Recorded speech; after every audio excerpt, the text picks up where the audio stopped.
Mas vamos começar do começo, mais uma vez bem-vindo, e gostaria que você falasse um pouquinho, pode retomar do início seu raciocínio a respeito dessas movimentações que a gente tem visto, 9 semanas consecutivas de alta, mas nos últimos dias uma realizaçãozinha dos investidores. Não, perfeito. Estão me ouvindo agora? Posso seguir? Fechado. Então, Pode ir. o que a gente tem observado, né? Acho que a gente está todo mundo esperando dar uma realização aí no Ibovespa, né? A gente está há muito tempo subindo muito forte. Mas o que eu estava comentando, que eu acho que é muito interessante quando a gente olha para como está se performando o Ibovespa em si, é a questão da dispersão de retorno, né? Se a gente olha para os últimos 2 a 3 anos, para o índice em si, a gente vai ver que poucos papéis tiveram uma importância muito grande para gerar rentabilidade para a Bolsa Brasileira.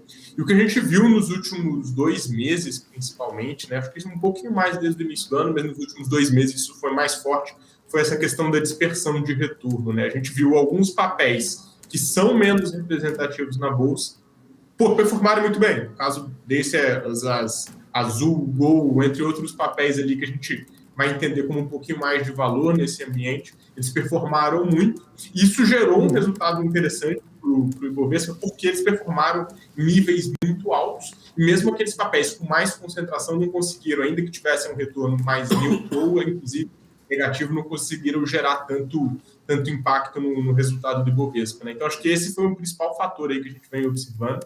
A gente mudou um pouco o ambiente econômico também, então acho que, assim, expectativas deram uma melhorada nos últimos meses. A gente teve a questão do arcabouço fiscal, que foi muito importante. A gente teve agora, nessa semana, né, tivemos política monetária aí que veio um pouquinho mais hawkish do que a gente estava esperando, mas efetivamente aí já a gente já inicia um processo aí de talvez reversão daquele movimento de alta que a gente teve na Selic. Então o mercado ele já começou a antecipar boa parte desses movimentos que a gente tem observado aí na economia, inclusive também um indicador inflacionário aí um pouquinho menor do que o que a gente estava esperando aí no início desse ano. Então acho que são esses diversos fatores que geraram esse resultado. A gente tem observado em alguns momentos ali uma realização, mas se a gente olha ali para o fluxo, né, o fluxo ele continua muito forte, tem muita gente, o mercado está bem mais comprador aí do que o que a gente viu aí no início desse ano. Igor, queria fazer uma pergunta, Alex aqui, prazer falar contigo novamente. O Igor, em relação, você estava falando um pouco de Bovespa, e eu quero trazer uma provocação no bom sentido, que você olha macro, você olha para pés, enfim, para o setor como um todo.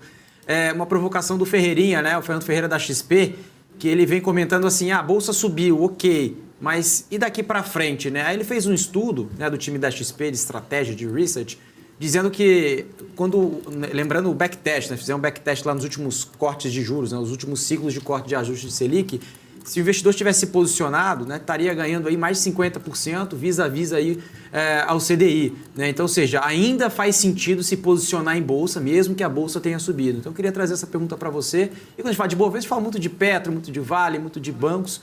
E também jogar só a segunda pergunta rapidinho, que tem um pouco de ensejo nessa primeira, que é a questão dos small caps. Muitas delas ainda andaram, mas não andaram o suficiente quando a gente olha os fundamentos. Né? Então, por exemplo, eu não vou falar de uma empresa específica, mas, por exemplo, uma empresa de real estate que subiu 100%, 50%, mas ainda está valendo meio book, né? 0,5 valor patrimonial, enfim.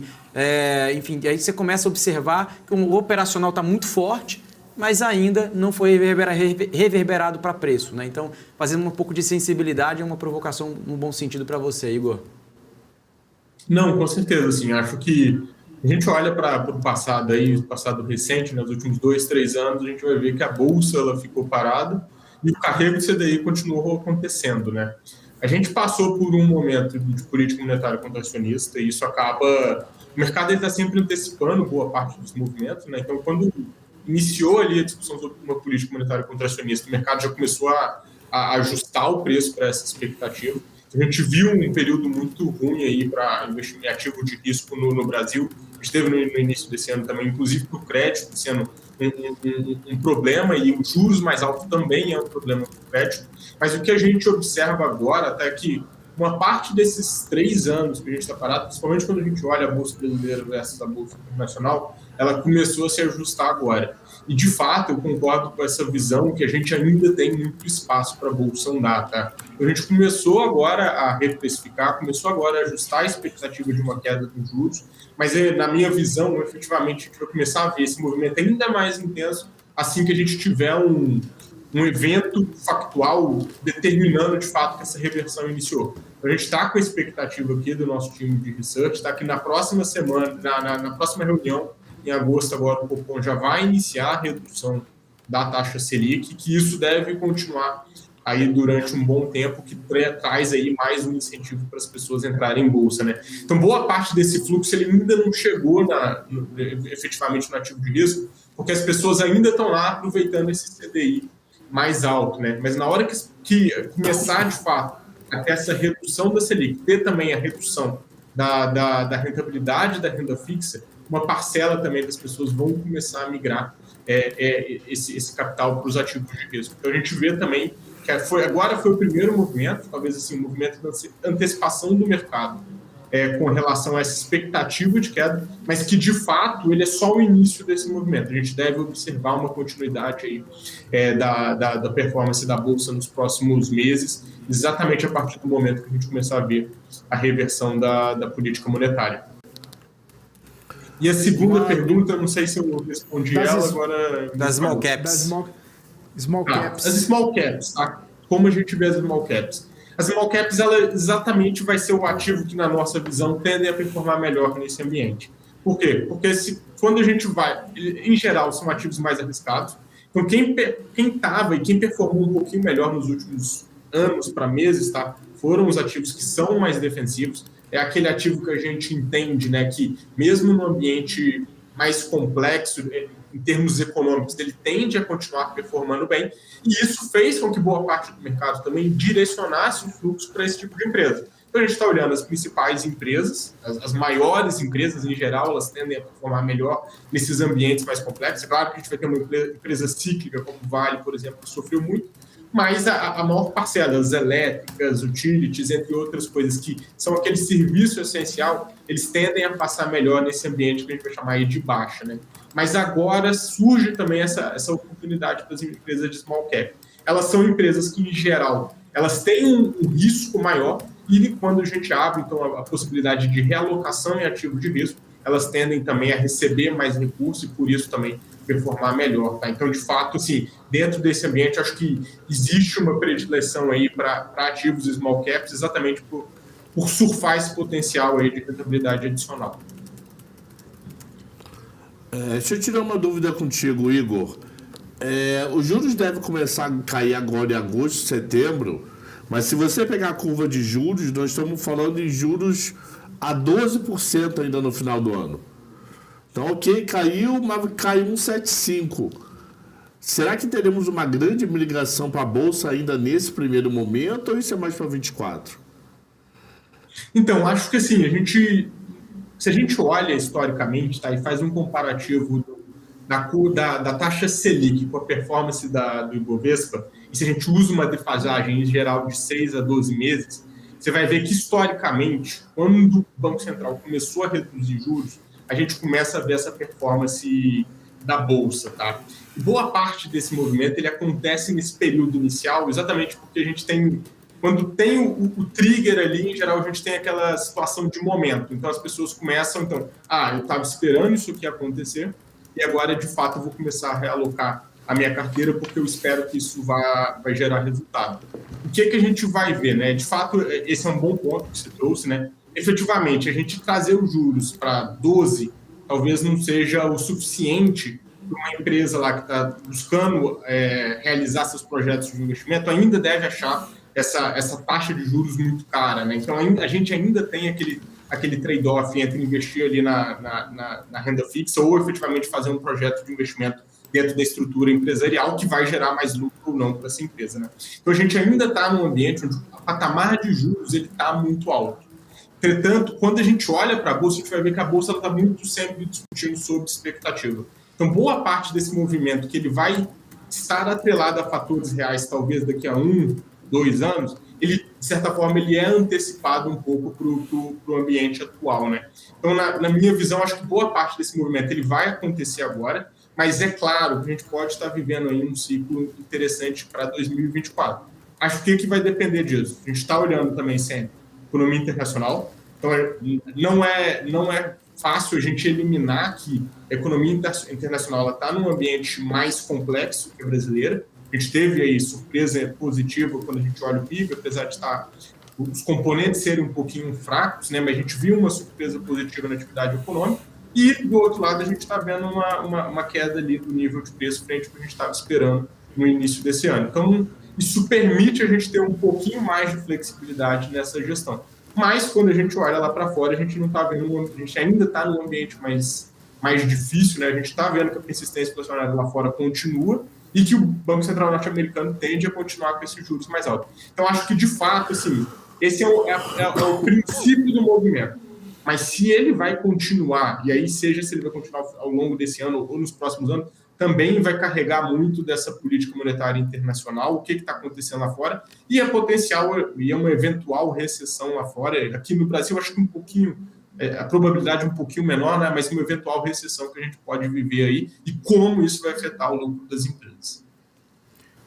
Ô Igor, você estava falando muito bem aí, né, nesse movimento de algum ciclo, né, do ciclo do mercado, e falou sobre esse custo de oportunidade, né, de renda fixa, de renda variável.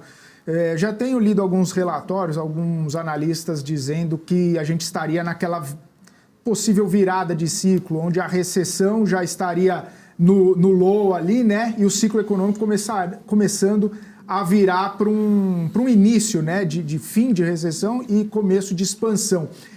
E aí, nesse cenário, seria a hora de fazer uma migração, uma troca, pelo menos de parte do portfólio de renda fixa para renda variável. Você acredita que a gente já está nesse cenário, nesse ciclo? Porque você falando aí, né, ainda a taxa de juros para subir lá fora, aqui no Brasil, mesmo que não caia, o Cabral mesmo falou, mesmo que caia, ainda vai estar bastante alto, né, mais de 11%. O cenário talvez já esteja nesse ponto do ciclo do mercado, ou ainda é cedo para falar numa virada, assim, para já, né, tirar de renda fixa para renda variável, seguindo, né, os preceitos aí dos ciclos do mercado? Então, eu acho assim, que hoje a gente ainda está passando por um ambiente de muita incerteza, né? Então é inegável a gente considerar que a gente pode ter uma recessão no ano que vem na economia dos Estados Unidos. Acho que isso, sim, o que a gente tem observado é que talvez isso não vá acontecer, mas um período de crescimento mais baixo é uma expectativa que a gente vai ter agora de 24 a 26 para as principais economias desenvolvidas. Estamos olhando para a China, estamos falando a mesma coisa. Essas economias, elas vão influenciar muito a economia brasileira, tá? E assim, quando a gente reduz os juros, a gente olha para a curva de juros futuro hoje, a gente vai ver que o patamar de juros ele também não está tão mais baixo do que... não está tão baixo, né? Então, esse incentivo para tomar empréstimo, esse incentivo também para fazer investimento, ele também não está tão atraente como a gente viu há 3 anos atrás, né? Então, isso são sempre os fatores ali que a gente vai estar embasando para tomar uma decisão dessa. O que a gente vê? Na nossa visão, tá? A gente ainda vê uma oportunidade em bolsa, quando a gente olha para ativo de risco, tá? A gente tinha uma alocação bem maior em pré-fixado desde o final do ano passado, e a gente começou já a reduzir essa nossa posição em pré-fixado, passamos um pouquinho agora para a inflação e agora estamos entrando em bolsa, tá? A gente vê mais oportunidade nesses ativos do que, de fato, nessa continuidade da queda e do patamar de juros que a gente está observando para o futuro. O que eu acho que, de fato, vai impactar? Se a gente vê a atividade econômica entrando em recessão lá fora, tá? Eu acho que isso tende a trazer aí um potencial impacto importante aqui no país, ainda que a gente esteja arrumando algumas coisas. Do lado da simetria ali, o que a gente espera que venha a ser positivo, né? A gente teve a questão da S&P 500 trazendo uma perspectiva positiva para o Brasil. A gente tem um arcabouço fiscal que, ainda que tenha seus pontos ali de atenção, ele vem tramitando e traz um pouquinho de segurança para esse investidor estrangeiro. E agora a gente começa a discutir reforma tributária, que pode ser uma coisa interessante ou não nos próximos meses, tá? O que a gente viu? O investidor estrangeiro, ele estava otimista com o Brasil lá no início do ano e ali por volta de março, abril, ele parou de estar otimista. Esse investidor estrangeiro, ele ainda não voltou. Então, ele está voltando agora. Então, o potencial perspectiva de agora para frente, principalmente com relação à política e política monetária, pode trazer um pouco aí também desse fluxo de capital que ele, de certa forma, congelou ali a partir de março, abril desse ano, tá? Então, acho que isso também é um fator que a gente tem que acompanhar aí ao longo dos próximos meses, porque isso tem o potencial de trazer rentabilidade para a Bolsa. Mas, de fato, assim, acho que a gente está chegando num potencial reversão, mas a velocidade dessa reversão pode ser maior do que o que efetivamente a gente viu quando a gente olhou aí para os últimos anos e para a história, tá? Igor, queria fazer uma pergunta aqui em relação à China. Você estava começando a falar sobre China e eu queria explorar um pouco mais sobre isso. É um desafio do Xi Jinping, né, trazer um crescimento aí. A gente está falando 2 dígitos, né? Está falando de um crescimento de 1 dígito de PIB. Aí tem toda aquela questão, Brasil, minério, enfim, mas eu não queria muito focar. Você pode jogar um pouco o assunto para equity, especificamente Vale, específico, se estiver confortável, mas eu queria falar um pouco da visão de China, né? Porque o Felipe fez uma provocação muito legal falando sobre crescimento global e a China está para trás, né? Toda essa discussão geopolítica de crescimento, né? Será que o Xi vai começar a apertar, vendo que os Estados Unidos não vai ter uma recessão tão forte, né? E a China vai precisar acelerar? O que realmente precisa? Ela tem feito esses movimentos, mas o mercado não gostou tanto, esperava mais por isso. Enfim, os dados econômicos que saíram, PMI, enfim, inflação. O que a China tem na sua caixinha de ferramenta para começar a fazer, na sua opinião, para começar a acelerar? Né, que é essa dúvida que era desde o ano passado. A China vai acelerar e parece que o pace, né, o ritmo não é o mesmo que o mercado esperava. Tem chance? Você está otimista? Quais são as ferramentas? Quais são as opções? Qual que é a sua visão sobre isso, Igor? Então, a gente olha aí para o histórico de China, né? A China usou de um instrumento que é um instrumento que ele é bem utilizado para gerar atividade econômica, né? Que é a construção civil. Então, se a gente olha ali para os últimos 10 anos, a gente teve muito investimento em construção civil na China, e a China utilizou muito disso para gerar atividade econômica, né? Porque isso vai rodando a rodinha ali do ciclo econômico e esse primeiro impacto ele vai sendo transmitido para uma maior parte dos outros setores da economia. E o que a gente viu desde lá de 2020, a gente vai ter ali um problema que a questão da construção civil, que era muito importante, começou a dar algum problema. Então, se a gente olha os últimos 3 anos, saiu um estudo recente agora mostrando isso, se a gente olha para o setor imobiliário chinês, para aquisição e investimento em construção civil nos últimos 3 anos, a gente vai ver uma redução que a gente nunca tinha observado nos últimos 10 anos, né? Então, isso foi um fator que foi muito importante para o crescimento que a gente via na China e pela sustentação daquele crescimento mais alto que quase todas as economias do mundo durante tanto tempo.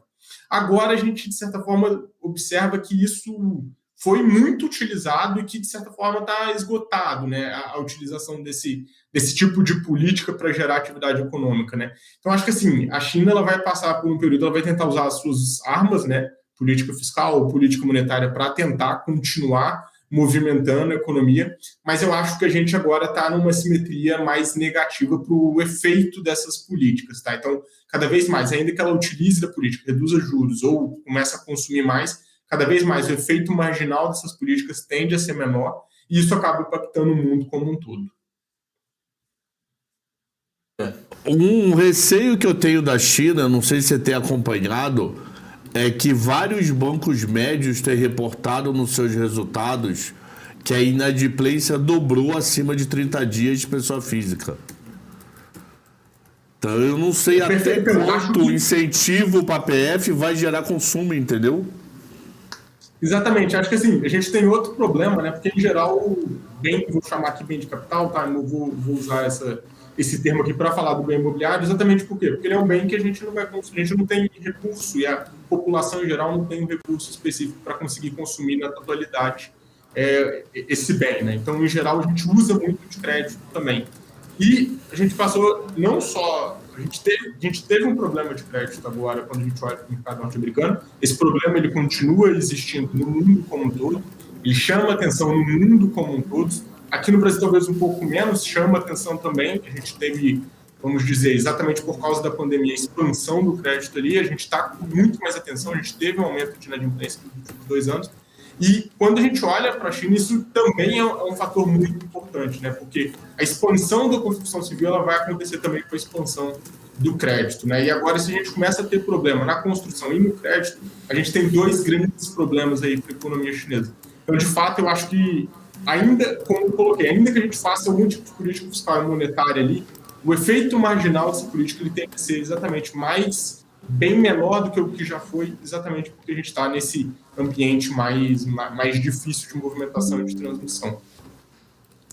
Maravilha. Ô Igor, uma última pergunta da minha parte, aí a gente sai de lá da China e volta aqui para o Brasil, e aproveitando que você é gestor, até fazer, não uma provocação, mas é que a gente tem lido bastante alguns relatórios que dizem o seguinte: está difícil a vida do gestor que não tem Banco do Brasil e Petrobras na carteira para conseguir bater o Ibovespa nesse ano de 2023, principalmente porque das altas recentes, ou da alta, né, desse ano, elas representam quase 70%. Eu queria entender um pouquinho desses desafios, né, de encontrar companhias ou de encontrar um portfólio que seja, né, adequado e que acabe não tendo essas companhias, ou se tem essas companhias, para conseguir bater o Ibovespa, né, porque foi bastante forte a alta que a gente teve dessas duas companhias estatais aí ao longo desse 2023. Não, acho que sim, isso é um ponto muito importante, tá? A gente olha para a indústria de fundo de ações ativas, e pode olhar para todas as gestoras aí, os grandes nomes também, você vai ver que nos últimos 3 anos eles, em geral, performaram pior do que o benchmark, pior que o Ibovespa. Isso é exatamente por causa do padrão e da metodologia do Ibovespa, né? O Ibovespa, ele ainda a gente teve uma atualização, mas ainda é um índice muito concentrado em alguns poucos setores, em algumas poucas empresas. Quando a gente vai olhar, e aí quando a gente vai montar a carteira, né, a gente tende a montar uma carteira com uma alocação mais pulverizada que o índice Ibovespa, e que o peso de cada um desses ativos, em geral, ele vai distanciar um pouco ali do Ibovespa. E a indústria de fundo ativo tende também a mudar um pouquinho. Quando a gente olha para o Ibovespa, a gente vai ver que tem empresas mais cíclicas como grande percentual dentro do índice, né? Então, a indústria ela acaba focando muito nesses ativos mais de qualidade de momento, que faz com que em determinados períodos de tempo que a gente viu aí nos últimos 3 anos, que os fundos ativos acabem perdendo aí frente ao benchmark, tá? Mas eu acho assim, o que a gente viu nos últimos 2 meses? Muita dispersão de retorno. O que isso quer dizer? Que várias empresas, diferente do que a gente viu, por exemplo, ali em 21, onde a Vale carregou boa parte da performance do Ibovespa, agora a gente está vendo o contrário, né? A Vale caindo, mas quase que 70% do Ibovespa subindo. Isso gera um impacto no índice, é claro, mas para os fundos que têm uma alocação um pouquinho maior naqueles ativos que são menores no índice, isso tende a gerar esse alvo. Então, é o que eu acho que a gente deve continuar vendo agora, tá? Exatamente porque a gente reduziu, teve uma queda aí do preço dos commodities nesse período, então teve uma queda do fator gerador, fator gerador de retorno dos principais ativos aí do Ibovespa. E agora, então, de fato, quem está posicionado no restante da economia brasileira tende a performar melhor. Então, de fato, eu acho que assim, a gente tende a ver que os fundos ativos aí performando um pouquinho melhor que o índice nos próximos anos, exatamente por causa dessa maior dispersão de retorno. Maravilha. Igor, quero agradecer sua participação aqui. Obrigado mais uma vez pelo tempo. Obrigado mais uma vez por estar sempre aqui com a gente, você e o time da Warren. Um abraço, até uma próxima então.